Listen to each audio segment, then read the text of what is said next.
Hi friends, അപ്പോൾ പുതിയൊരു വീഡിയോയിലേക്ക് എല്ലാവർക്കും സ്വാഗതം. നമ്മുടെ പറമ്പിൽ നമ്മൾ നട്ട് വളർത്തിയിട്ടുള്ള ജാതി തൈയാണ്.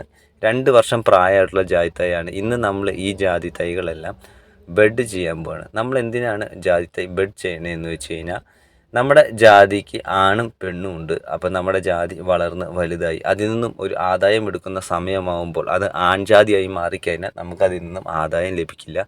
അപ്പോൾ ഈ തൈ തന്നെ 2 വർഷമായി തൈ തന്നെ നമ്മൾ ബഡ് ചെയ്ത് എടുക്കുകയാണെങ്കിൽ നമ്മൾ ഏത് രീതിയിലുള്ള, അതായത് നല്ല വലിപ്പമുള്ള നല്ല കായ്ഫലമുള്ള ജാതിയുടെ ബെഡ് മുട്ട നോക്കിയെടുത്ത് ബഡ് ചെയ്തെടുക്കുകയാണെങ്കിൽ അതേ രീതിയിൽ ക്വാളിറ്റിയിലുള്ള കായ്ഫലം നമുക്ക് ലഭിക്കും. അതിനാണ് നമ്മൾ ബെഡ് ചെയ്യുന്നത്. അതിൻ്റെ ഡീറ്റെയിൽ ആയിട്ടുള്ള ഒരു വീഡിയോ നമ്മുടെ ചാനലിലിട്ടുണ്ട്. കാണാൻ ആഗ്രഹമുള്ളവരെല്ലാം ജസ്റ്റ് ഒന്ന് കയറി കാണുക. ഏത് രീതിയിലുള്ള ജാതിയിൽ നിന്നത്തെ ബഡ് മുട്ടാണ് എടുക്കുന്നത്, എങ്ങനെയുള്ളതിൽ നിന്നാണ് എടുക്കേണ്ടത് എന്നുള്ള ഡീറ്റെയിൽ ആയിട്ടുള്ള വീഡിയോ നമ്മൾ ചെയ്തിട്ടുണ്ട്. കാണാൻ ആഗ്രഹമുള്ളവരെ ജസ്റ്റ് ഒന്ന് കയറി കാണുക, സപ്പോർട്ട് ചെയ്യുക. അപ്പോൾ വീണ്ടും മറ്റൊരു വീഡിയോ കാണാം.